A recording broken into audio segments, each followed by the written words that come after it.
All right. Yeah, I'll start. Sick. Me too. There we go. Yeah, I try to just get everything and then it'll all be edited down into a coherent conversation of some sort. Okay, there we go. There we go. So if I accidentally say something horrible, just snip it out. We could snip it out. Yeah. Okay. Cool. Well, thanks for doing this, man. Thanks for taking the time. Appreciate Yeah, it. of course. I'm glad this finally worked. I've wanted to do this for a while, and Yeah, I know. I think it's cool that I jammed it in a period where I only had one day off. So it's like, even, it's like we're like, I got a fire under me now. Damn. Yeah, I know we tried to do this once in Montreal, and Yeah. you ended up being incredibly sick or something. Oh man, yeah. So Montreal was crazy because I was staying in an Airbnb with Push Loop and Zeke Beats, and I played Valhalla, and then went to this really famous deli. I forget what it's called, and it was really good, but it gave me food poisoning.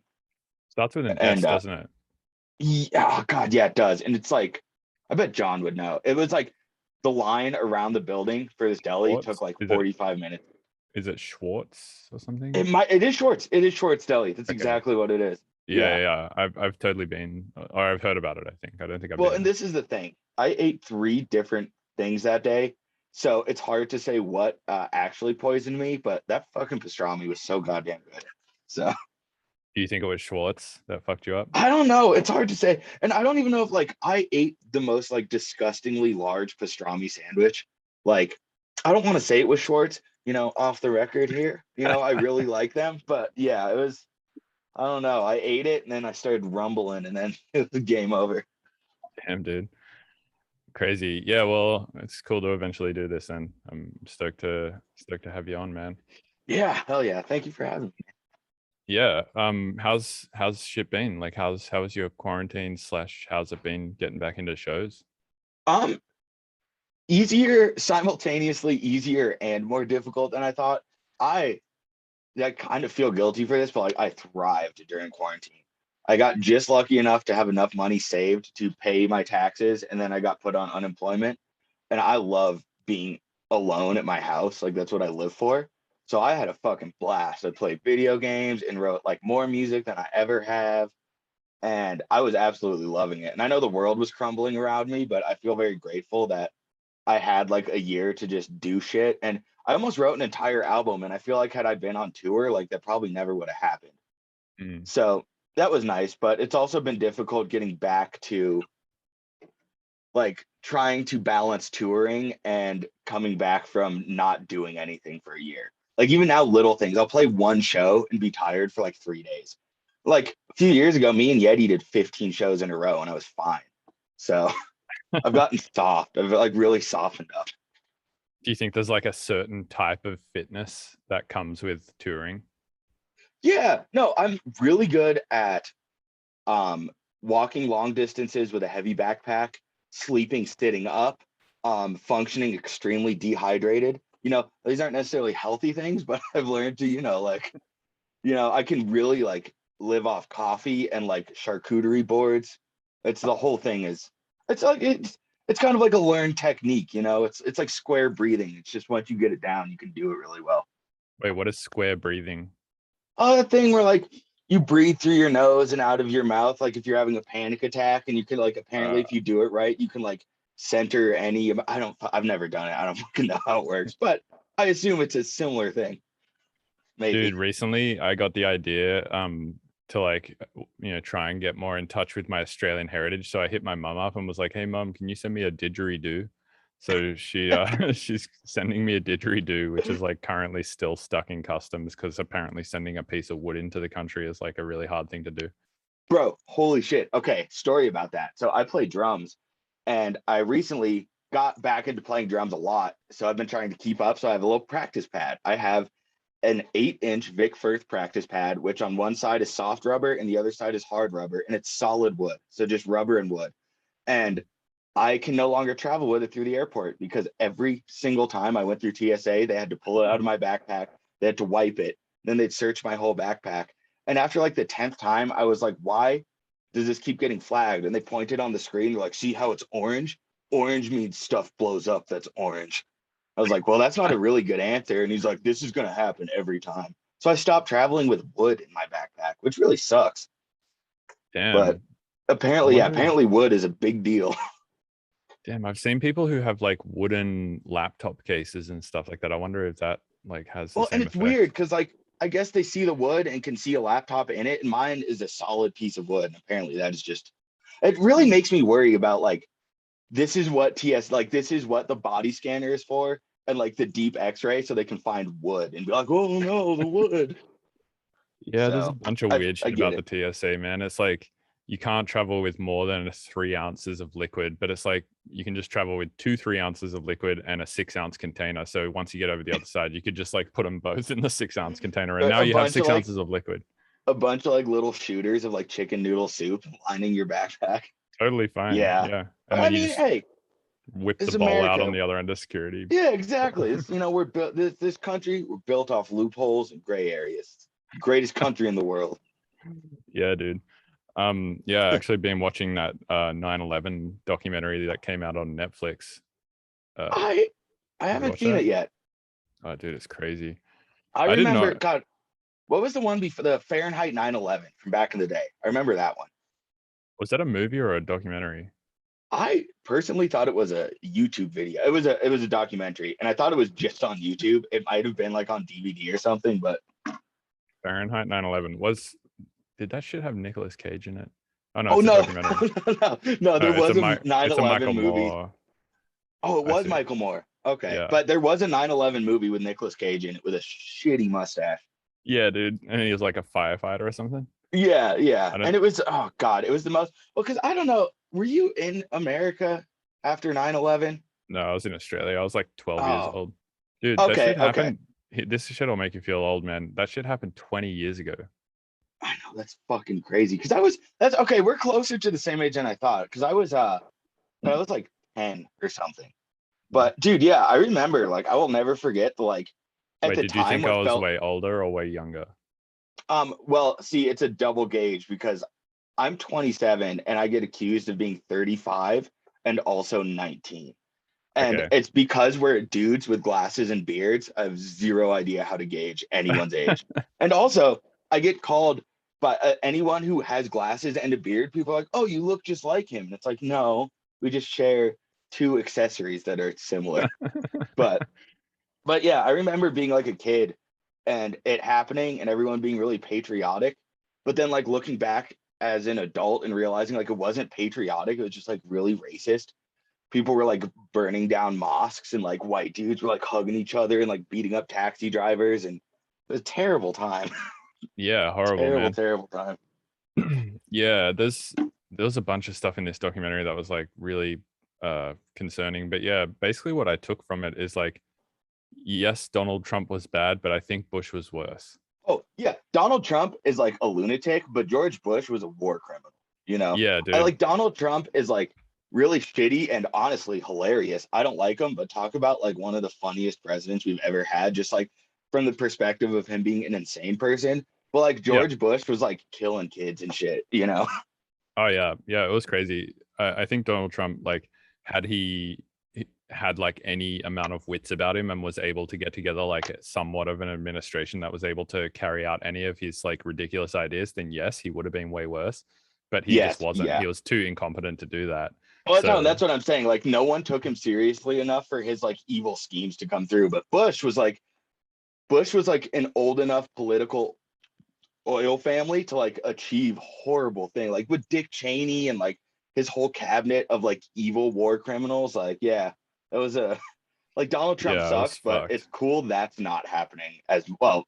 I'm not one to say it's not happening anymore. Who fucking knows what's going on? But you know, here Yeah, we are, totally. and at least I don't know. At least we haven't fucking blown up the whole country, kind of. So Yeah, yeah, we're living in a semi decent time, I'd say. A lot of people yeah, are like yeah, complaining about how shitty everything is, but I think like as far as like being a minority goes, or as far as shittiness in the world goes in general, I think there's pretty much no better time to be alive than now. I think like you wouldn't. I personally would not want to go back like 20 years and live oh my in that god, time. yeah. No, completely. And like that's the crazy part too, is like there's always going to be atrocities going on and terrible things, but like, especially from my perspective, like I am a white male who lives in America who like owns property. Like I am as made as any human being on this planet can be. Like that's why I try and be very grateful. Like I don't have a lot of worries because of my current situation and being like that. And I really try not to take that for granted. Like sometimes I bitch about shit, but there are people who actually have it hard, like for real have it hard. And I've been through some tough shit before, but like, you know, I get to make money doing what I love and like have a nice cat. Like I really shouldn't complain about anything. Yeah, dude. Wait, you own property? Well, I'm paying them. I'm actually buying my parents' house right now. So not Nice. like property, not like land. I'm not like I got an acre out in fucking Minnesota. I just have like a townhouse in Lakewood, Colorado. But you know, it's Nice. nice to pay a mortgage because also I'm watching all my friends in Denver, their rent go up, which fucking sucks. But mortgage is pretty much like been 1,200 a month for as long as I can remember. So Yeah. it's you know, and now now I'm seeing people are like trying to move to Aurora. It's like $2,000 a month. It's like, oh my God, man. Dude, yeah. The rent in Denver is crazy. Same in San Francisco. It's like Yeah, the I rent. heard I heard San Francisco is the most expensive rent in the country right now. It's yeah, that's probably true. I was looking at houses the other day, just like every now and then I just like am Googling around the Peek internet and around. I'm like, yeah, I'm like, I'm gonna have a look on Zillow.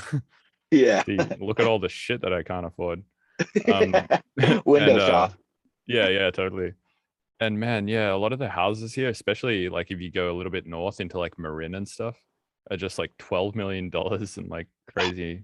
Yeah, it's extremely There's expensive. I I don't know if I'm proud of this or embarrassed. I just recently the other day got the top fan badge for NPR on Facebook, Oh but shit.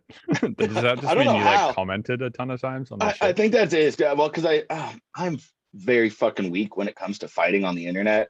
Someone says something I don't like, I have no self control. And NPR shared this article about this house that's it's in Boston and it's like 13 feet wide. It's kind of like a shotgun house, so it's a couple rooms back, but it's really, really thin. Just Right. sold for $1.9 million. It's like one of the smallest houses to ever sell for almost $2 million. Dude, There's that's really, insane. it's like I try not to let that depress me, but like, damn, that fucking sucks. I remember like when I was a kid, being a millionaire was the most money you could have. Bill Gates was a millionaire. It was like $1 million fucking dollars. You could buy everything. And now Right. it's like if I had $1 million, I would probably burn through it like pretty quick on like synths and like I don't know, Thai food. Like it would go, it Yeah. wouldn't last. Yeah, you could not retire on $1 million anymore. I mean, like Yeah, just spooky. probably the best way to spend $1 million if you had it would be to invest 3/4 of it into like something like Yeah, stock yeah. market, stock or something, Something bonds fail maybe. safe. Well, I don't know if fail safe is the right term, but like I have a friend in Canada who Air Canada is Canada's only international airline. And they have a habit of going bankrupt, but they will get bailed out 100% of the time because Canada as a country needs an international airline. Right. So, 3 times in his life, he's bought Air Canada when they go bankrupt for really cheap, and then they get bailed out and he sells it. And he just like keeps making money off like this airline that will never go away because it's all Canada has. So, you know, like something like that. But That it makes a also lot of sense. feels a little like, I don't know. I've never invested in anything. I can barely do math. You know, that world scares me. Dude, I'm kind of in the I same boat. Do you fuck around with I like crypto or anything like that? no no no. I it's slightly embarrassing. I never even made it out of pre-algebra in high school. I'm not. I can like count 4, 8, 16, 32. That's Right. about it. What is pre-algebra? It's like for kids who are not smart enough to do algebra. I had to do like basic long division and stuff. I couldn't. It was like they're like, look, Matt, you're not quite smart enough to incorporate letters into your math yet. So we're just gonna give you math that's only numbers. And I was like, thanks, guys. But You're like jokes on them. really I really dropped out of cool. high school. Wait, really? What at what age? 16, Oh, because nice. I in Colorado you can drop out when you're 16 without parental support. Hmm. And I got a job at Subway and a girlfriend. And I was like, I am a fucking man. Like, this is it. Like, I'm going to make my way in the world. So I dropped out of high school and moved into my girlfriend's parents' house and worked at Subway. and just like made Moombahton in her basement. And I Dude, was like fucking king of the world. And then yeah, eventually getting fired from Subway and having no diploma takes away, strips the king feeling from you, but it's okay. We're back. We bounced back. We're good. that's a great story. Um, yeah, I kind of had a similar experience actually. I like when I finished high school. So my parents were basically like, you can do two things. You can get a job or you can keep studying. And I was like, all right, I'll try this job thing. So I like started Yeah. delivering pizzas because I was like, I don't really like standing up and doing shit. So I was like, I can just sit down and like listen to tunes in my car Yeah. and drive Oh, around. I was a big sit downer. I get it. I get Yeah, dude. I think we connect on a lot of levels in this way. it. It's guys with beards and glasses. We love sitting. Yeah, dude. We're sitters. um, so yeah, I got a job delivering pizzas at Pizza Hut, and literally would just like smoke weed and drive around high, listening to tunes in my car, delivering pizzas, and like I'd always be like late with the pizzas and shit. And so Yeah. I also got fired from this job, and then I was like, fuck. And then I like got another pizza delivery job at a different pizza place. Also got fired from that place because that place I got fired from because my back was like really sore because I was just a fat fucking kid who would just sit down all the time and eat food. And I was like, man, I can't come in. My back's all fucked up. I like getting in and out of the car and shit. And I was like 18. I was like, how my back shouldn't be sore when I'm fucking 18. Right. I was just so unhealthy as a kid. I was fucked up. I didn't start like exercising until I was like 26. Like I had no concept of like how to exercise and shit. It was crazy. Bro, that But literally sounds like I've gotten to the year in my life where I've realized it's time to fucking start exercising, or right. it And you just have won't to last like, that long. yeah, and you have to like learn a ton of shit. You're like, what does an exercise routine look like? And like, how do I Yeah, like wait, I can't just run really fast for an hour and be okay. yeah, exactly. Um Uh, yeah, so I got fired from that job, and then I was like, oh man, I should like go study. So then I like went to this thing called TAFE, which is like the equivalent of community college, and tried to get a diploma there in music, and then failed that, and then just took a bunch of years off and just smoked weed and fucked around with Ableton. And then I was like, oh, I think I like have taught myself enough shit now to like maybe understand it enough to go and get a degree in this stuff. And then went to SAE and like got a degree in audio engineering. But yeah, that's impressive. kind of the same trajectory as like I just like fucked up totally in school and just like Yeah. smoked a ton of weed and Yeah. shit. Dude, no, and like literally when I was working at Subway, two things. First of all, I got fired from Subway 5 different times and I worked at 6 different Subways, Oh kept my getting god. fired and going to a different Subway because there's more Subways than any other fast food chain. They're everywhere and it does Right. not take much skill. So I'd keep getting fired. And eventually I got to assistant manager where they let me work alone. So every night I would close the store from 4 to 11 p.m. And the other person who worked with me would leave at 7. And then I would just sit in the back with my laptop making music alone and like making sandwiches in between beats, and did that for like 3 years until they caught on and they're like, what the fuck are you doing? And fired me then. And I was using pretty much all my paycheck to buy like Burger King and weed because I was getting, I think, like 6.25 an hour then. Good days. It's good days. Very Wait, formative. did you keep getting fired because you kept working on music at work? No, it was multiple reasons. Smelling like weed at work. See, this was the ironic part. I had a very good work ethic, but I was also stupid. So like I'd show up on time every day, but then I'd also show up on time like reeking like weed and stuff. Uh, And like I would work really hard, but then I would like do the wrong thing. Like I'd do something with a lot of like gumption, but like also incorrectly. So it was like, I was really fucking trying, but I was also so high on like bad brick weed that it really dampened my ability to function in a workplace. But like I said, the weed and Fruity Loops eventually led to more weed and Fruity Loops, and now we're here. Donald Trump's out of office, let's go. so good. Wait, does smoking bad brickweed affect your work more than smoking good brickweed? Is there such a thing as good brickweed? That's what I was about to say. I bet somewhere in the world you could find good brickweed, but I've smoked a lot of brickweed. My favorite was I'd get weed. It's like the brickweed in Colorado. What You is get like what is brickweed? weed they would usually came from like Mexico, and it was just like really bad outdoor, and they'd compress it into a brick. They'd Gotcha. squish it. And like I'd buy like an ounce was $50. I never bought an ounce. $50 was a lot of fucking money. So like me and my friend would each get $5, and for $10 we could get like 3 to 5 grams, and like a lot of times it'd be a corner. Like it looked like a corner of a piece of wood, like broken off, and it was brown, had a lot of black seeds. You'd hit the smoke and it'd be like kind of yellow and make you cough really hard. Oh, And gross. and I really look back on it like, was I high on weed or was it like a lack of oxygen to my brain that was doing the trick? Whatever Yeah. it was, it made me hungry and nauseous and get fired. But then I remember the first time I smoked like medical weed. My friend's like, yo, we got this from a store. And I was like, you can't get weed from a store. And he's like, yeah, the government made it. It's called G13. And looking back on it, it was still shitty weed, but it wasn't like brick weed. And I like took 2 hits of it. Felt like I was on fucking acid. It was like insane. And yeah, that's when I realized like, okay, maybe like taking big hits of yellow smoke weed is like not the healthiest. So I switched to Colorado weed.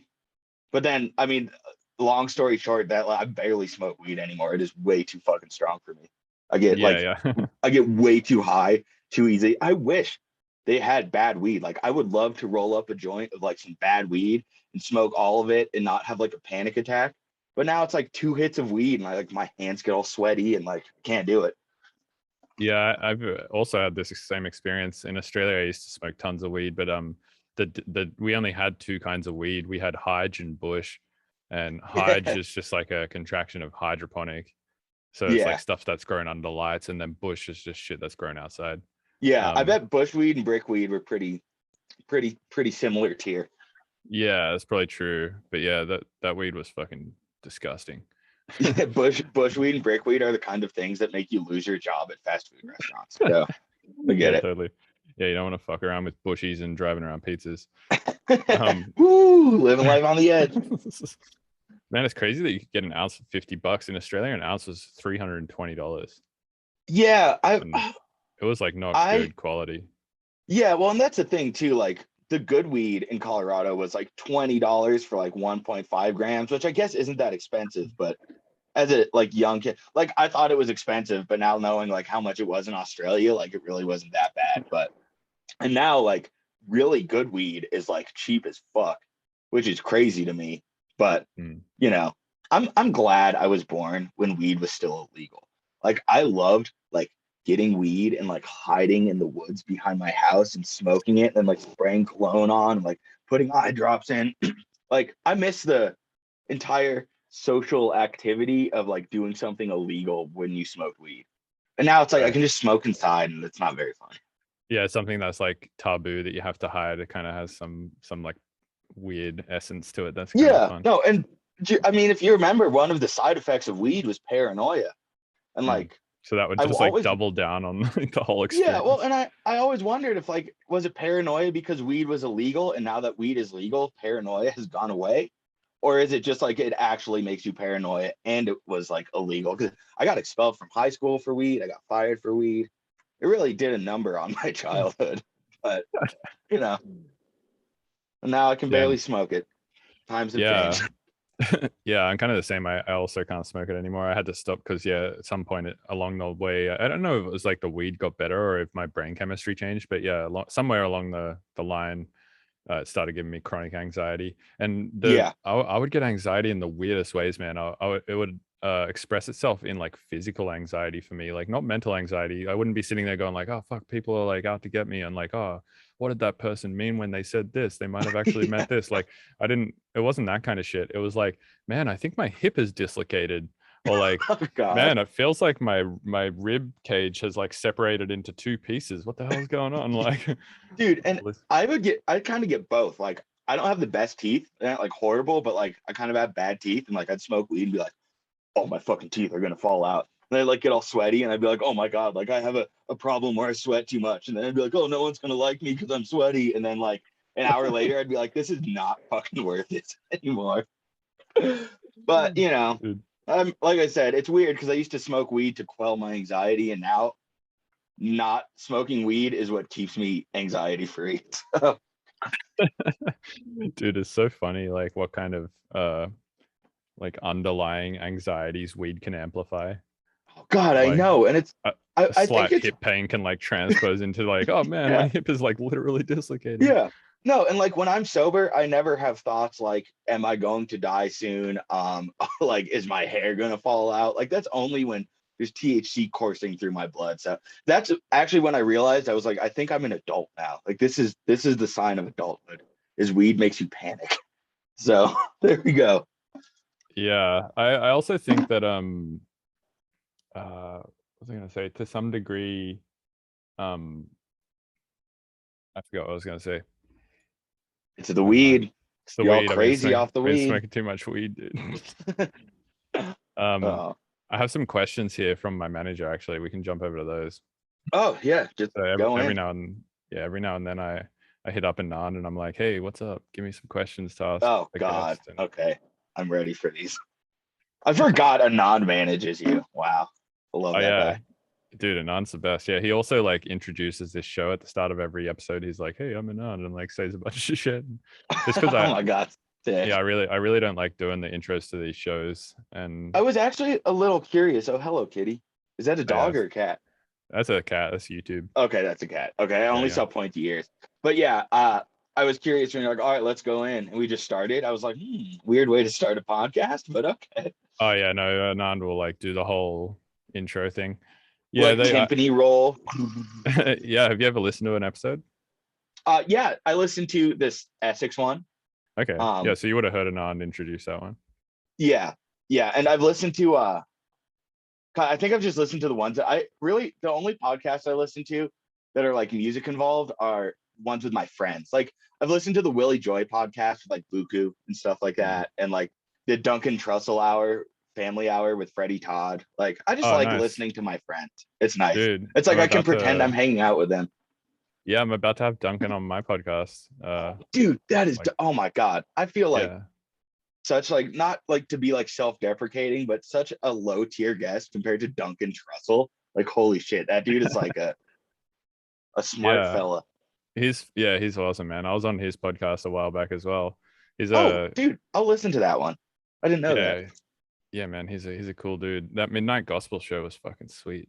It was crazy. And it's funny because I was never super into Adventure Time, but I really loved the animation. Did you ever see that show Super Jail on Adult Swim? Yeah, I did actually. Yeah, I love really like fluid psychedelic animation. So I really liked Was that Midnight also Gospel. animated by Pemberton Ward or No, it wasn't, but it was like Super Jail is the show that got me into the world of like saturated, thick line animation that like it's Hmm. like I don't know. I find it. I like fun, cute cartoons, like like Adventure Time and Aquadine? yeah, Yeah. yeah. Oh, cute. Meatwad's so cute. Yeah, yeah, totally. um, all right, let's go to these management questions. Man, you've got a lot of beverages you're going through right now. There's 3 different beverages I see. I got a fourth one over here. No, okay, Holy okay. shit. This is what's going down. We have coffee, Mhm. we have water, and we have kratom. Oh, kratom. Yeah, let's actually talk about kratom. Um, What is that shit? I've it's been in the suggested to take it a few times by a few different people. it's it's hard to grasp fully. So it's in the coffee family, Okay. and it's a leaf. So it's not like tea. It's like ground up powder from the leaf, and you put it in water. So it's not like tea where you steep it. You actually drink the like leaf concentrate or whatever. But it's like, God, the best way I can put it, which sounds bad, but it's like the only way to explain it is like it's an extremely mild opiate. It's like Okay. it's like drinking coffee and kratom is like poor person speedballing. It's like really Damn, dude. gets you like, and it's like when I have days off, I I miss smoking weed and panicking, and kratom is my new substitute for something that can get me very mildly. And weed is much stronger than kratom, but Right. kratom gets me like slightly buzzed without the like fear of the devil and stuff like that. So Hmm. it's just my latest vice mixed with coffee. You know, I recently quit cigarettes, and so it's been hard. I really like vices, and I've been cutting them out of my life. So it's like I need something at this point. So Yeah, dude. yeah, I just drink kratom and I'm good. I've gone through the same thing of cutting through vices, and you need a couple, right? Like a coffee is Yeah, definitely one of mine, and yeah, you need yeah, to find ones that are like sustainable. Yeah, no, and like people are like, oh, caffeine's bad for you, and like coffee ruins your teeth. And it's like, look, I used to be drunk as shit and smoke cigarettes all the time. I will take coffee. That is fine with me. Yeah, That's totally. one of the hard parts about quitting smoking is like I'm really hungry now all the time. I fucking eat snacks all the time. Like back in the day, if I was hungry, wake up hungry, just smoke a cigarette, easy peasy, like get that out of the way. But now it's like I want breakfast and I want like good things. I like crave like an entire meal and shit. And that used to never happen when I was smoking cigs. So now I'm trying to balance like not getting fat as shit by not smoking cigarettes. Yeah, But it's a tough one. How did you it's how'd you quit cigarettes? Did you like oh use man, Chantix or something, or did you no, use? I like well, and it's crazy. This is like not to be that dude, but like this is why I know anyone can do it. I smoked inside my house for almost 13 years, almost 2 packs a day. I would sit right here in the studio, fucking chain smoke and write music. And that was it. And the girl I was with at the time uh just kept pressuring me to quit. And it was really annoying. Like when you smoke cigarettes and people are always like, you should quit. It's like really fucking annoying. And one morning, I didn't even have plans on it. I woke up and just threw my cigarettes away, and it was like, "Fine, is this what you want?"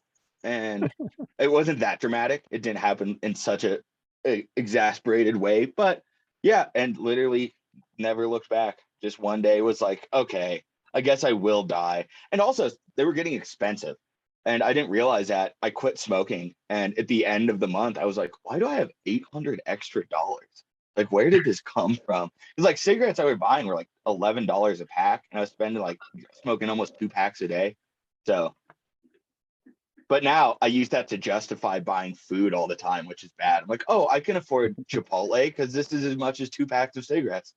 But that's probably almost just as bad for me as cigarettes. But like I Mm. said, I need some sort of vice.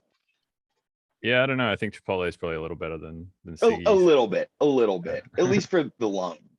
Yeah, I totally. had Chipotle last night. It was really good. Dude, Chipotle slaps. My old studio used to be right next to a Chipotle, so I Yeah, used to eat it my all the time. that's my problem. I got like half a mile away at Chipotle, and I love food that you can hold. Like I like functioning. Like I like doing multiple things at once. So like something you can hold and eat is like I'm with it. Wait, but if you want to like do things at the same time, like why wouldn't you want the food in a bowl so you can like have your hands free, you know? I've never thought of that. No, just kidding. I've thought of that. I don't know. I like like mouse on one hand, food in one hand. But to be fair, like Chipotle burritos are not the easiest thing to eat, but I don't get them like stuffed. I always get them a little Like make I that tell shit them I want it. foldable. Yeah, yeah, make this like accessible for someone who's using one hand. Because I've gotten Chipotle burritos that were like a fucking joke.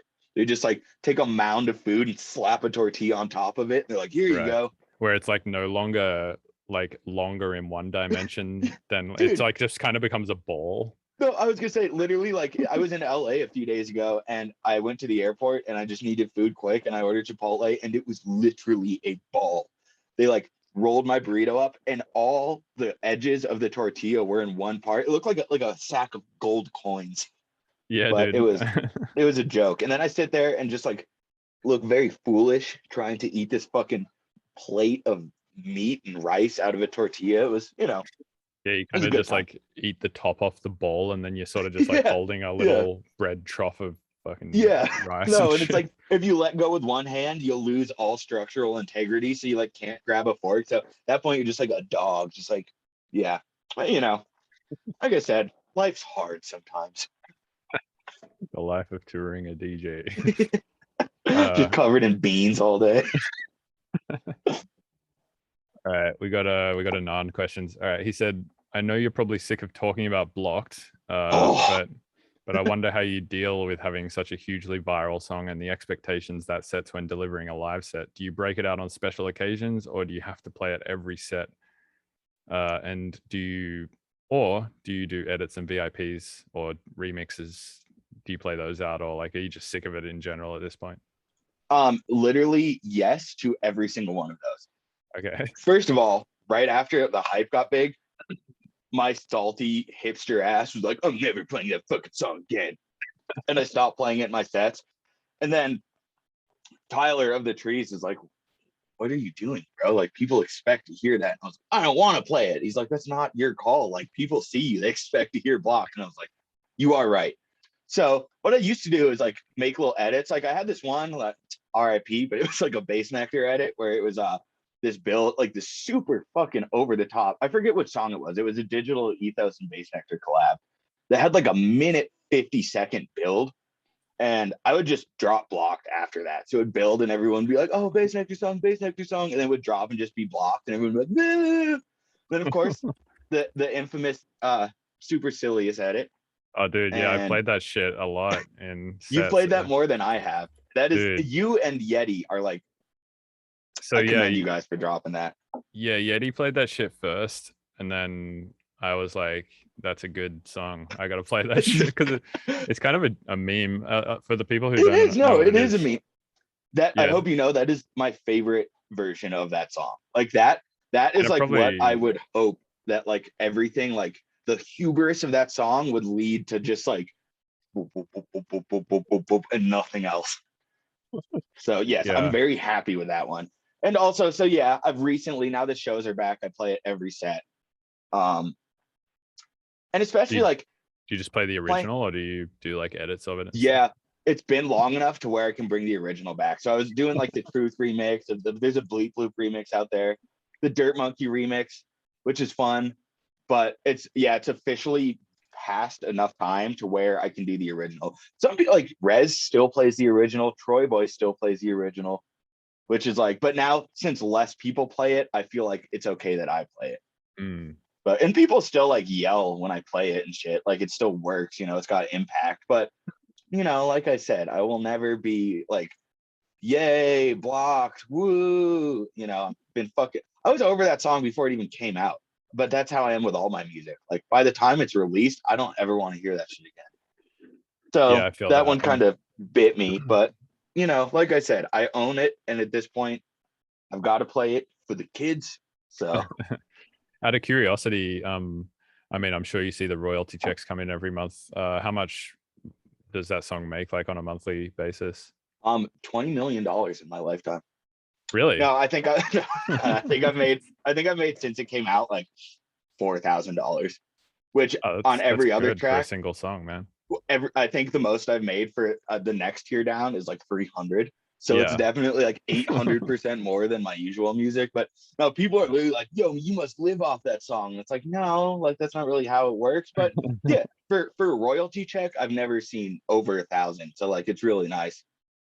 Yeah, totally. That's solid, man.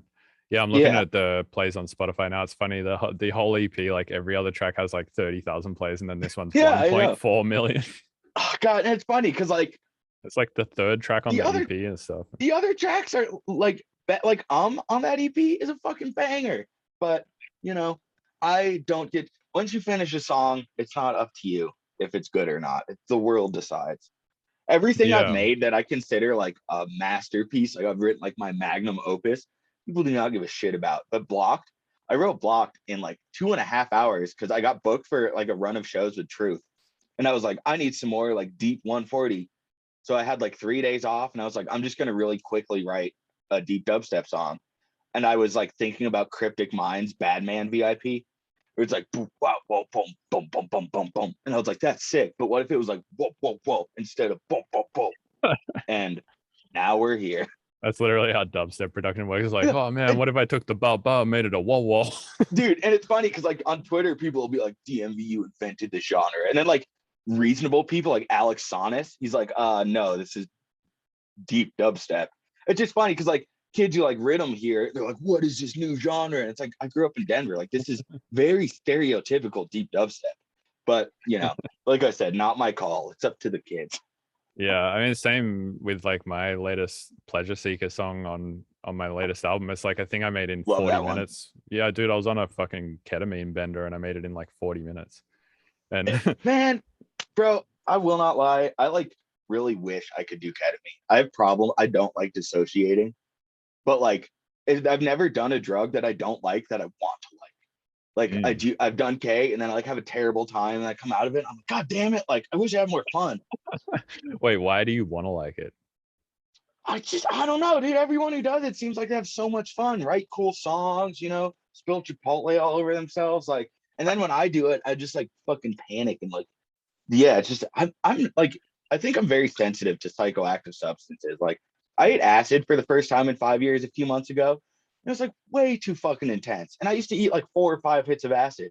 And I ate two, and I was like, Jesus fucking Christ. 2 is like a ton, man. Like I think half is a lot.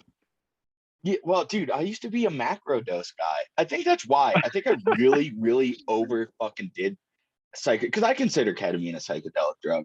I think it Yeah. is considered a psychedelic drug, and I think I really overdid the psychedelics. I'd eat a quarter of mushrooms at a time. It was like throughout high school and shit. And I would eat acid and like go to school. Like I went to fucking high school high on acid and sat in class just like, whoa.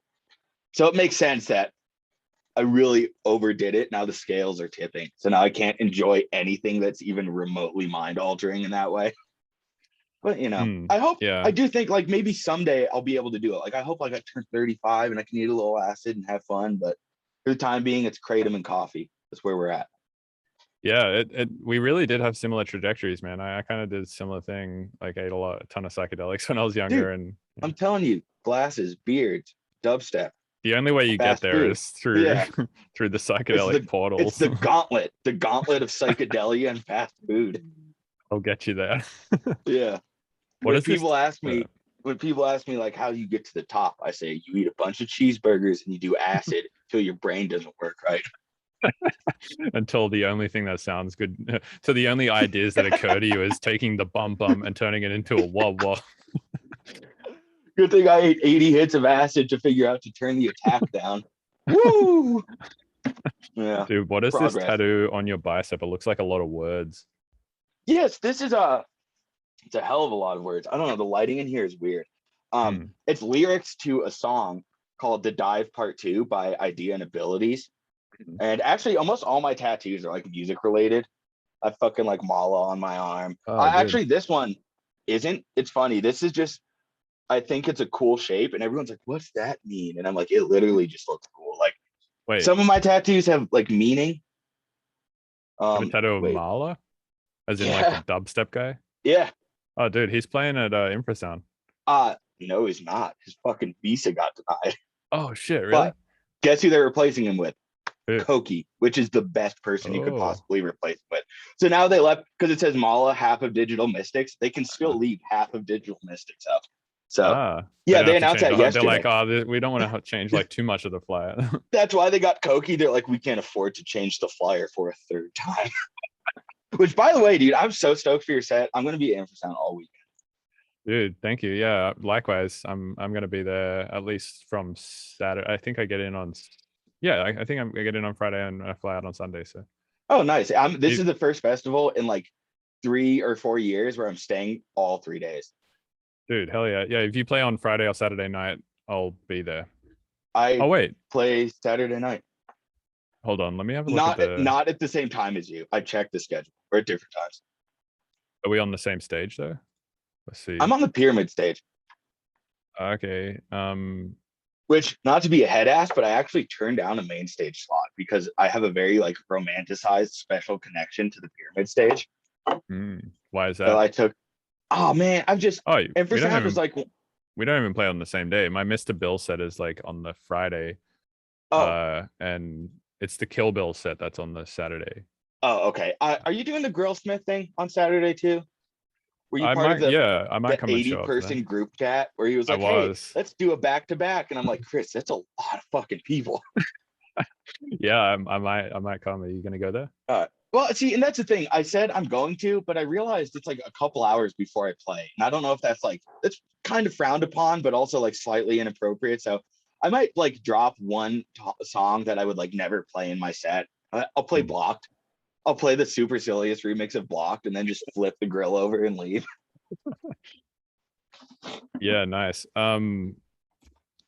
Yeah, the Friday set is actually the one I'm more stoked about because it's an IDM set, which I haven't played in a long time. And I've been like doing my head in over like what to even make this set because IDM to me has like, I don't know how to define it. So dude, I don't know. I don't. And it's crazy because like they got Telefon Tel Aviv and shit. Like If you're Yeah. like, you aren't going to be the standard for IDM at this festival. Like there's like a group of you, and like that would be, Yeah. if I were you, I'd be a little intimidated. I completely trust you to do like knock that shit out of the park. But like if I were you, I would be afraid. Yeah, I kind of am, because I In a haven't played good an way. IDM set in like a long ass time. And yeah, looking at sort of like what's going on, it's like Richard Devine, and then it's Yeah. like, yeah, Holy Telephone shit. Tel Aviv, and then the Flashbulb, and then Richard Devine, and then Boy de Bajan, and then me, and then Com Trues. So it's like That I'm is just, going to be the most psychedelic. I'm going to literally be at that stage for that entire set of music. yeah, I Man, mean, Tom Cruise. I forgot he's playing. That's so dope. yeah, dude, that's gonna be like full dystopian vibes. Oh man, you're mixing beverages now, jeez. Oh, I'm just pouring. I'm mixing up a concoction. I'm actually just watering down my Oh, kratom. it's too strong. Keeping it crazy. Yeah, it is. The thing about kratom is it tastes like fucking shit. Oh, Absolute garbage. nice. But it's because I think it's because it kind of gets you high, and I think all things that are mind altering should taste bad. Like Hmm. that's how you know something will fuck you up, is if it tastes like shit. Yeah, it's true. Kind of like what's that guy's name? Fucking, I don't actually, I won't say his name, but I got a friend who's just constantly chewing cocoa leaves with like bicarb soda or whatever it is in there. Which I did for the first time at an Emancipator show. I didn't know that's how it worked. And some dude was this was like 5 or 6 years ago. Some dude was like, hey, like, take this cacao leaf. And I was like, what do I do? He's like, hang on, like, put baking soda in it. He's like, no, put it Yeah. in your lip. I was like, does it do anything? He was like, yeah. And I did it. And I like felt like I was on fucking cocaine. I was like, oh my Yeah, God. dude. Yeah, I have a Which was friend I who just chews this shit like all day, every day, and his like teeth are always black and shit. And like he got me to do it once, and I was like, this tastes like shit. man, I don't yeah, I can't do chewing things. I even tried chewing tobacco once in high school. I can't do the whole keeping something in my mouth. I don't even like gum that much. So Mm. Yeah, I feel you, man. I'm not a fan of that shit either. All right, we have another Anand question. He said, you made a big post before Lost Lands about how all of your friends who make progressive or cutting edge or left field based music or whatever you want to call it had an opportunity to share the good, weird shit with a more mainstream crowd. How'd that theory work out for you and your cohort in practice? What does cohort mean? I've never even fucking heard that word. What is this shit, Anand? I know from a rap song where he says my cohorts go hard. That's the, that's the only, I don't even know the definition. But Let's see, I'm also, gonna look yeah. it up. It means companions and colleagues. So how did you use Ah, cohort in a sentence? You'd say a few of their cohorts decided to form a company. Okay. So smartest manager in the game. yeah, so how did that theory work out for you and your cohort in practice? Oh man, me and my cohorts showed up and we played 25 behemoth sudden death VIPs and then just fucking left. No, actually, um, I think it went okay. First of all, let's go over the whole fucking thing. Lost Lands, I didn't know about the stage I was playing. I kept seeing pictures of this little stage in the woods. I was like, that's what I'm playing. 15 minutes before my set, we go to the stage, and it is bigger than most main stages I've played. Did you see the pictures on my Instagram? I did. It looks Just huge. fucking like 3.5 stories up. Like literally, I Yeah. thought I was playing the tiny stage, and we stopped at this one, and I was like, "Where's my stage?" And my manager's like, "That's the stage." I was like, "Are you fucking kidding me?" So that was shocking.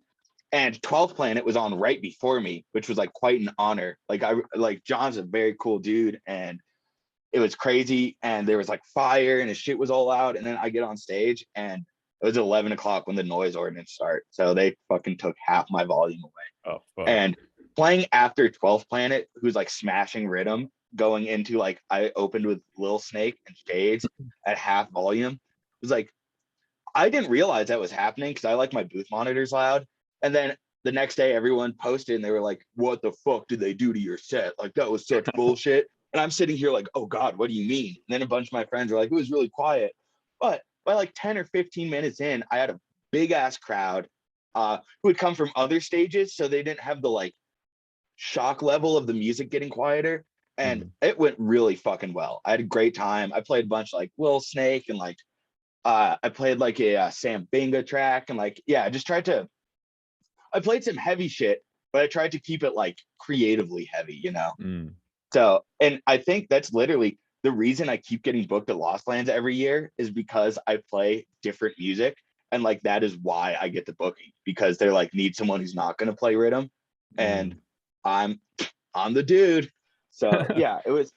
I personally, there's a lot of haters, but I love Lost Lands. It is such a dope festival, and like it's run by like Excision, being an artist who's really been through the fucking ringer. Like it is run so fucking smoothly, from the green room to the hospitality to like artist care to on time transportation. Like it is, he runs a tight ship, and it is a really good time. I think. Have you ever been? I think you would have a good time. No, they offered me a slot this year, and it was also, I think, the same thing that I was supposed to be playing the same stage as you, like after the noise ordinances come in. Yeah, But I was like, I don't want to play this, like, because I thought like forest stage or treehouse stage or whatever. I was like, it sounds like some small side thing at 3 a.m. in the morning where there's going to be like fucking nobody, and it's going to be like half volume, and on top of that, they're offering me like a pretty small amount of money, because I guess like if we can like, cut this part out too, they offered me not nearly enough, but you know. I mean, yeah. So I was just like all those combined things, like not a lot of money, playing it early in the morning for like at half volume and stuff. I was just like, this sounds like it's gonna be like not a lot of people and it's gonna be like kind of annoying. But then like, and I just didn't think I was gonna have a good time, and I didn't think it was worth it. But after seeing all the photos that come out, I was like, shit, I should have done that shit. Dude, I'm fucking telling you, bro, next year you should do it. Like it is worth taking a loss on. Oh, and but I also cut this part out. The day before my set, they email us. They're like, by the way, we're taking $125 out of your booking fee for insurance. And every single one of us, they sent a mass email to every artist playing, which like isn't a whole lot, but it's like, man, like fucking had to, like my flights were expensive as shit because it's in the middle of Ohio. The hotel was expensive because everything was booked. And it's like I already wasn't making that much, and they just like get the last little bit out of you. But it was worth it. It was completely worth it, you know? Yeah. You would be well reciprocated there, honestly. Yeah, I mean, that's the other thing, is I was like, man, it seems like not the kind of people who would like dig my shit anyway. So I was just like, it doesn't really seem like the move for me to do. But like, yeah, you're probably right. I probably should do it. Dude, I'm telling you, because I literally, everything you're saying are fears I had the first few times I played.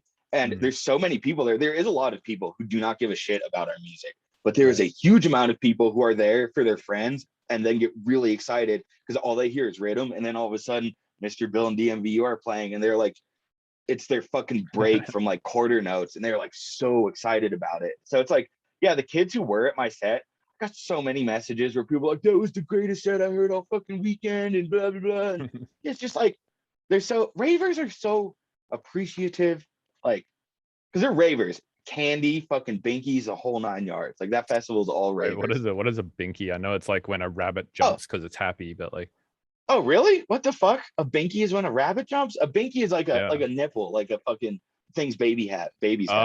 Right, a dummy. Yeah. Oh, they're called. Okay. Yeah. Wow, this cultural divide. So wait, a binky is when a rabbit jumps because it's excited? Yeah, dude. If a rabbit gets stoked, they do a binky. They just like jump in the air and go like, whoa. Dude, because I always call that rabbit kung fu. I don't think we have a word for it in America, but I have like the woods behind my house. Like I back up to a green belt, like park area with a river. We have a bunch of rabbits. And dude, yeah, it looks like they're spring loaded. I'm going to start calling that a binky. Thank you. I'm going to impress my neighbors. Like, oh, a binky. They'll be like, what? I'll be like, I'm a cultured fellow. Okay. Let me explain. Yeah. So I mean, dummy. Okay. I found out about the word binky in America. So I think it's a global word just for people who enjoy rabbits. I love a good rabbit. Yeah, dude, rabbits are sweet. Actually, I got offered a rabbit, like a rabbit-based Brunswick stew when I was in New Orleans. I went to this really nice restaurant and I didn't get it because I had a show to play. But I had rabbit once before and it was really good. I feel bad. They're very sweet animals, but they are pretty fucking tasty. And I got fish instead because you don't want to have, like, I had a show in an hour and I was like, okay, if I eat a vat of rabbit stew before a show, that sounds like the beginning of something terrible. So yeah, I stopped eating meat about 6 months ago because I started I listened to an audiobook called Eating Animals by John Safran, and then I watched that Seaspiracy documentary on Netflix. That'll fucking do it. And I was like, I'm done. This doesn't seem like this doesn't seem like the move. It's funny. My dad is like slow. I can see my dad becoming a vegetarian. Every time we eat steak, he's like, I can't keep doing this. And like, I could also see myself at some point, but like I said, me like just not having cigarettes and shit, I need meat and crave in my life right now. But Yeah. there's so many extremely, extremely good like plant-based alternatives, especially now. Like I remember back in the day, it was just like tofu and tempeh and shit. But now like Impossible Burgers and like there's so many options that are good vegan options. Yeah, I do not feel like I'm like holding myself back from, and I Yeah, don't feel like I'm missing out on anything these days. Like yeah, I used to when I was a vegetarian when I was like 18 as well, for like a long ass time, a couple of years. And at that point I was like, oh man, I fucking like always see my friends ordering like, the good shit from McDonald's, and I have to like order some yeah. bullshit. Um, but these days it's like, yeah, there's so many good options. Oh yeah, and it's crazy that even like at fast food restaurants they have vegan options. Like that's something that makes Yeah. it feel like it's a like that's how I know we are living in the fucking future. Is like you can buy weed at a store and get like plant-based protein options at fast food restaurants. Like that's very futuristic to me. Yeah, totally.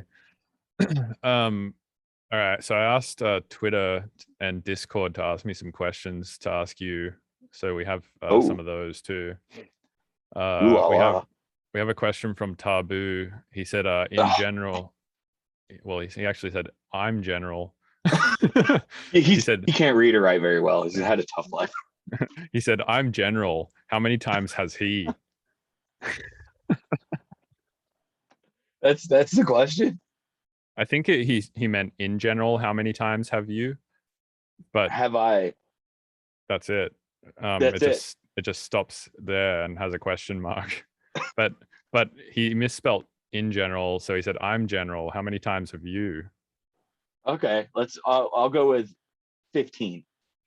You've okay, and he's general. Just so you Yeah, know. he's general. Salute to my general. 15.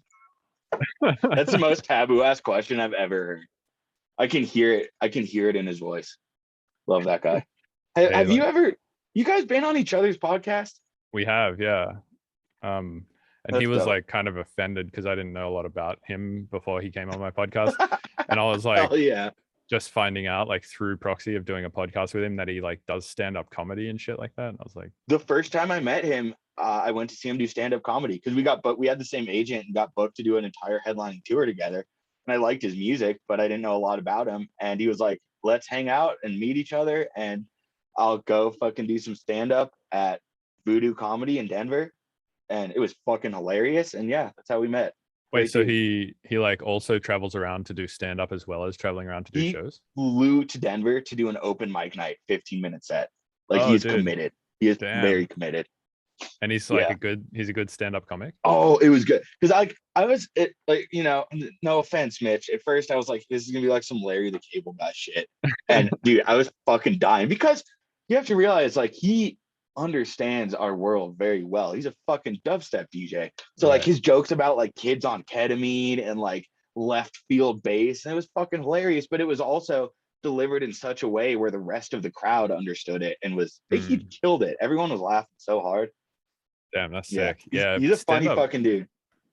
stand up comedy, it requires like a pretty serious understanding of how the human mind works, I think, No, to that's what I'm saying. Like music is easy. You don't even have to make eye contact. But in order to like talk, talk with no one responding for like fucking 30 minutes, like that's insane. yeah, I mean, I do that shit when I like give Ableton talks, but to like just not have that computer in front of you to sort of like dive Mhm. into when you're feeling awkward or whatever is Oh my God. a whole Yeah, other exactly. thing. You imagine doing stand up holding a laptop just for the weird moments. Like you got Yeah, headphones on and you're just like cracking jokes. you're like talking, and then for a minute you just like try and look busy on the laptop. Like, oh, Doing this is this feeling a one. bit awkward. Yeah, how do you feel about like kind of being your own cheerleader at shows? Oh man, I don't know. Growing up in Denver, everyone was like, "Oh, real DJs like mix and don't have waveforms and that like fucking head ass." So I learned how to DJ like a fucking old man with like just my ears and shit. And I was always taught like, don't jump around, like it's about the music. which is such bullshit because I have so much fucking fun playing music. Like I jump around and get excited out of jubilation. And it's just like, I love it. I love jumping around on stage and like waving my arms. And I constantly get accused of talking on the mic too much, but it's like, okay, guys, this is my dream here. Like you don't really call the shots. I'm going to say what I want. And, I don't like go on long rants on the mic. I just like shouting out my friends, telling people I miss my cat. I did that at Lost Lands. I was like, yo, Lost Lands, I fucking miss my cat. And like, stuff like that. I'm just Dude, I trying to never be get on the honest with mic. people. I got on the mic a few times and I was just like, I can't do this. It's like I get on the mic and I just talk in my normal voice and I'm just like, hey, you're gonna want to get up for this one. And then people are just like, this shit doesn't work, dude. It's funny. It's one thing when people don't use the mic, but it's even more hilarious when someone who obviously does not want to use the mic is trying to use it. Like totally. Hearing someone like timidly speak over music is like twice as funny as someone not saying anything at all. Yeah, totally. So I just stopped trying. I was like, fuck this. I mean, my friend Zach Kid, he's a rapper, so obviously talks a lot, but he uses a chaos pad. He like glitches his voice out, and I always thought it'd be really cool to be like, "Yo, what you like a fucking comb filter your shit?" Like, kids on drugs love that because it's like your voice, and then it like turns into psychedelic granulated fucking So if I didn't enjoy talking on the mic, I think I would compensate by making some insane live mic setup, like auto tune or something maybe. But yeah, I'm just good with drunkenly yelling. Good times. Yeah, I stopped drinking, so like now I'm sober and getting on the mic is like even harder now. Playing a set sober is hard. It's like, I get so in my head if I fuck up in the slightest. Like when I'm like buzzed off a few beers or whatever, I'll fuck up a little bit and I'll be like, that's fine, no one knows that shit, and I'll just like keep going. But like if I'm like sober and I fuck up like even less than if I was drunk, because I'm sober, I'm probably playing better, right?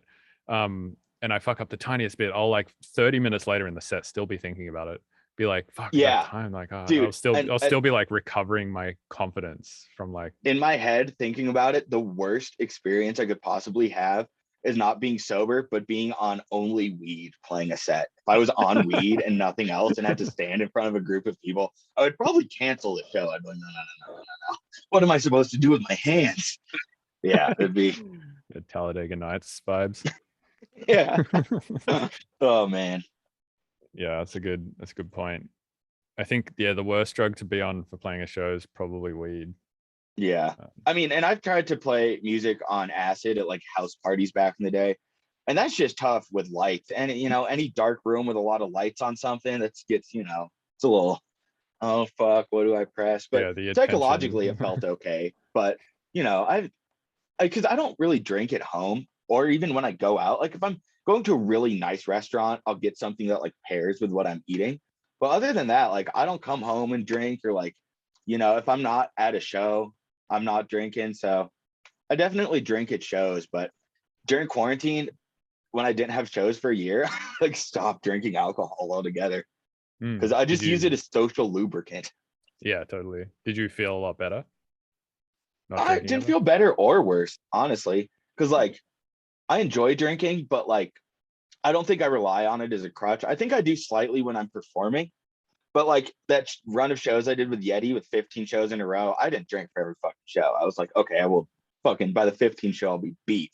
But having one show a weekend, like I feel comfortable drinking at it. But and also like kratom makes it can make you nauseous. So I'm like, maybe I should drink kratom at a show. But like last thing, imagine being nauseous on stage. Like fucking, oh god, hell no. Yeah, I've luckily never had to deal with too much sickness issues on stage. I know Tip has played a bunch of shows with like food poisoning and shit like that. That's it. Yeah, that's brutal. Horrible. I've never had to shit on stage.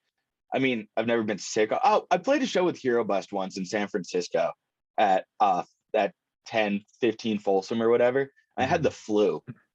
And I was on stage in this really hot venue wearing my puffy ass winter coat, like shaking.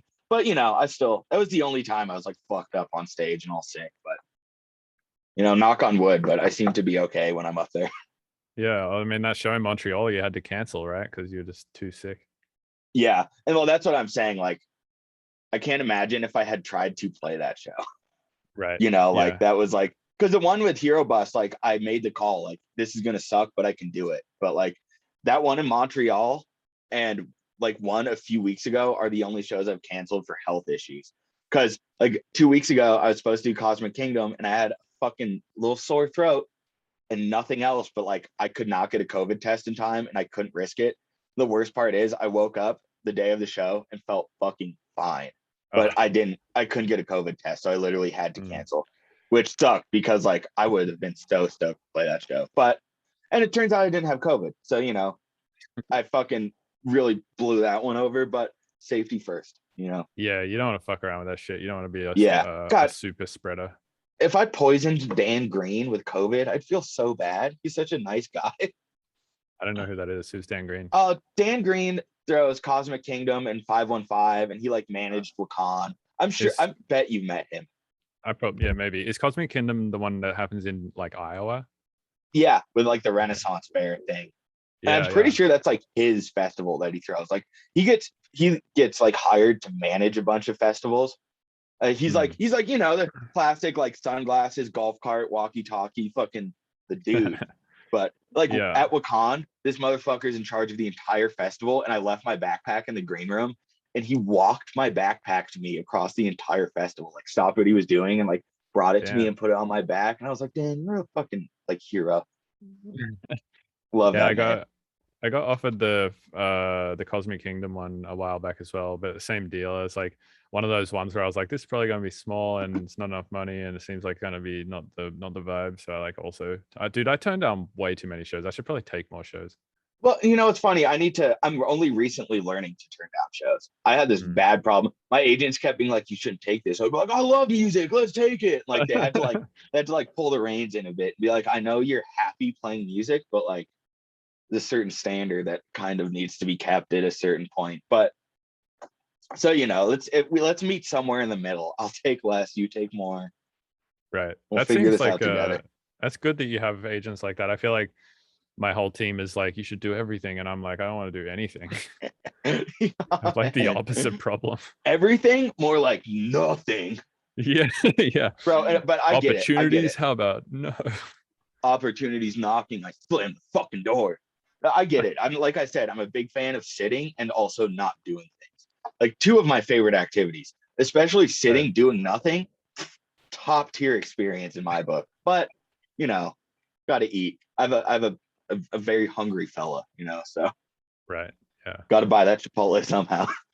Speaking of which, Sub Doctor asks what your favorite type of hot dog is. Well, that is a funny question. I actually really don't like hot dogs. I haven't eaten a hot dog in the past few years because, like, I think I got a little bougie and I got into like good sausage. Like, I got this like really nice, like locally grass-fed Italian sausage, and then I ate a hot dog and I was like, this is just like unsettling. Like, and that's what I'm saying. Like, I'm not a vegetarian, but things like that are starting to freak me out.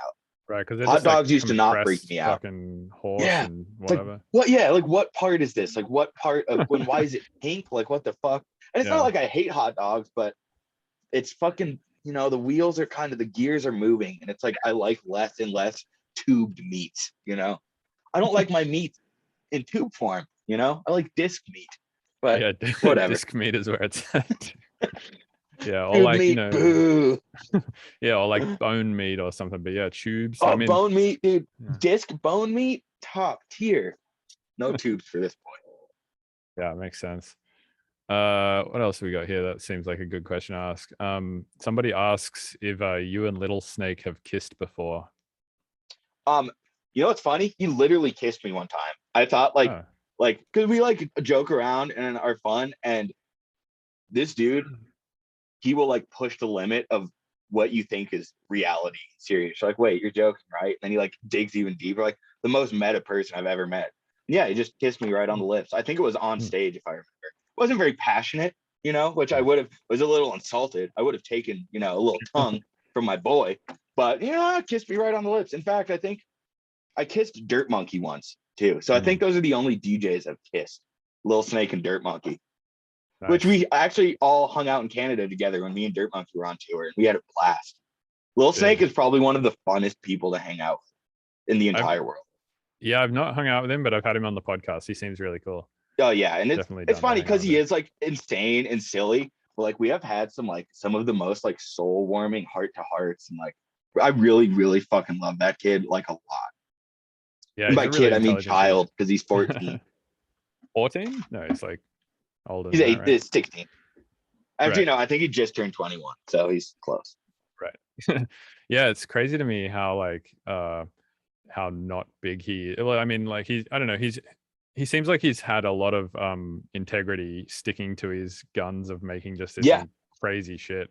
Oh, Little Snake fucking sounds like Little Snake. I've I never know, heard a dude. song that's like not by him, but it's like, who is this? Like, fucking no. Even by the transients, I can tell within like 15 seconds, like this is 100% Gino and no one else. Because I've even Yeah. heard people like try and take a stab at that style, and like it's just yeah, Yeah, it's kind of like he sound figured it design out. collage beats. It's like really Yeah, it strange is. stuff. I've tried, like, I mean, I used to make more glitchy, fucked up IDME sound designy shit as well. Yeah. And I just stopped because I just like I'm not an emotionally strong enough person to make shit that just freaks everyone out. Dude, that's what I'm Um, saying. so, I've tried it and I've done it a couple times, but like I don't have it in my heart to like I like playing the piano and stuff. Like right. it's hard for me to do stuff like that. Yeah, and it's whenever I see someone who just sticks to their guns with that shit, like Ankle Pants is another good example, or like Oh, like real one. anyone who's just like, I'm not gonna conform to your bullshit. I'm just gonna stick to my guns of like what I think is legitimately fucking awesome. And they Those just, are the artists I look up to the most, like yeah, completely. man, Like it's not same. even if I don't like their music, like someone who is true to themselves to that extent, that's what I look up to. Like you could never tell him this, but like I look up to Little Snake so much. I can never tell him that. But man, like that's like what I want to be like when I'm older, even though I'm 6 years older than him. But you know. Yeah, dude. All right, let's do one more from Twitter. Ahi asks, ask about his beautiful melodic releases on Dome of Doom versus his dubstep releases and being an artist that can make multiple flavors. Oh, I love Ahi, first of all. Yeah, dude, he's sick. Very smart guy. He's taught me a lot about Serum. And I actually Oh, just saw him dude, yeah. twice this weekend. We played the Dome of Doom 10 year together, and then the Oh, next day nice. played Lost Lane. So I got a nice Whoa. healthy dose of Chris. Damn, sick. And Yeah, he's a great dude. and yeah, I mean, I don't know. My favorite releases I've ever put out are my Dome of Doom releases because those are like my soul. Like I love making bangers and like lit shit, but like those albums are like me processing my fucking life and my relationships, like trauma and my joy. Like that is art. That is like art in its purest form. Like a lot of dubstep and shit, it's art, but I write for it to be fun and like for Like shows. But like functional music kind of, right? yeah, these albums were literally for myself and no one else. Like if I wrote them and they got 0 listeners, it would be totally okay. Cause like that's something I had to do. And I'm just really lucky that people enjoy them, you know? Yeah, I feel the same way. I kind of every few years will be like, fuck dubstep, and I'll like make a bunch Yeah. of like Oh, an dude, yeah. IDM album or something like that. And it's And crazy because every time it happens, I'm like, I'll never write dubstep again. Not like out of like spite, but I'm like, I yeah. forgot how to write dubstep. And I do a bunch of sad piano songs, and then I'm like, oh yeah, like square waves, and then dubstep all over. Yeah, it's hard to balance it, right? Because like I feel like to some degree when you start doing all these different genres and stuff, maybe this has not happened so much for you because BLOCC'd kind of overshadows so much of the stuff that you do. So people look at you and they're like, oh, BLOCC'd guy or something. But like Yeah. I feel like for me, I've never had like any particular one track get like massive or anything. So like I think it just gets sometimes it can get confusing for people to like look at an artist and be like, Oh, oh, there's like too much there to like deal with. I don't know like what to expect, and therefore like because I don't know what to expect, it's too much to like understand this project. And a couple things that have happened to me. I've had people hit me up and tell me they will no longer listen to me. oh I've had wow. kids on SoundCloud be like, "You've changed, bro. Like, I'm gonna follow you." I've also had people say, "Oh, that Crazy. must be a different DMVU." Oh And I'm like, wow. "No, there's only one of us, and it's me." And yeah, I've also had kids like even at Infrasound, like someone's like, "I can't wait to hear the tracks off your new album." I'm like, "I'm not playing that shit at Infrasound." Like, people's expectations are really, and it is. looking back on it, like maybe that's not what I should have done, but trying to be like Little Snake here and stay true to myself. So like I'm gonna make down tempo chill shit, even if it tends to come back and bite me in the ass, because it's not a matter of I want to, it's a matter of I have to. It is my fucking duty as an artist to do that, or else I'd be a fucking phony. So Yeah, yeah. for sure. Yeah, I feel similarly. All right, man. Well, yo, I like you. I'm also a 3 beverage man, and they're all out. So, Yo, here, let's cheers. yeah, cheers, man. Clink, thirsty fellas. Yeah. I'm also doing I'm doing coffee, regular water, and a sparkling water. Oh, see, that's I actually that was my 4th beverage that didn't make the cut because Ah, I left the lid off it. So now it's magically turned into water. just That's regular the best water. part about sparkling. That's the best part about sparkling water is it, you can alchemy that into regular water. It's like that Mitch Hedberg joke. He's like, when the escalator breaks, it just turns into stairs. He's like, sorry That's for the so. convenience. I fucking brought up Mitch Hedberg last night at Chipotle, and I was like, he's like, baked potatoes are good because like if you're not hungry, you can turn the oven on, and then like maybe later, who knows, you know. Fucking love Mitch Hedberg so much. Dude, he's so good. All right, man. Well, Dogs yeah, are always in the push-up position. Okay, sorry, I had to get one more out. you're good. Well, yeah, man. I'll let you get about your day. But thanks so much for doing this, dude. Dude, yeah, thank you for having me. This is a blast. I'm glad we finally got to like, shoot Yeah, shit. absolutely. Likewise. It Yeah, we was should write I some music and stuff at some point. let's do it. I'm down. Let's write something sad. I need a break I'm from down. bangers. Yeah, let's Do do it. sad boy music for sure. Hell yeah. All right, well, dude, yeah, thank you so much, and you have a good day. Say hello to your cat for me. I will. Yeah. Yeah, she's asleep right now when she wakes up. My cat is too. Lazy bastard. All right, stop All right. recording.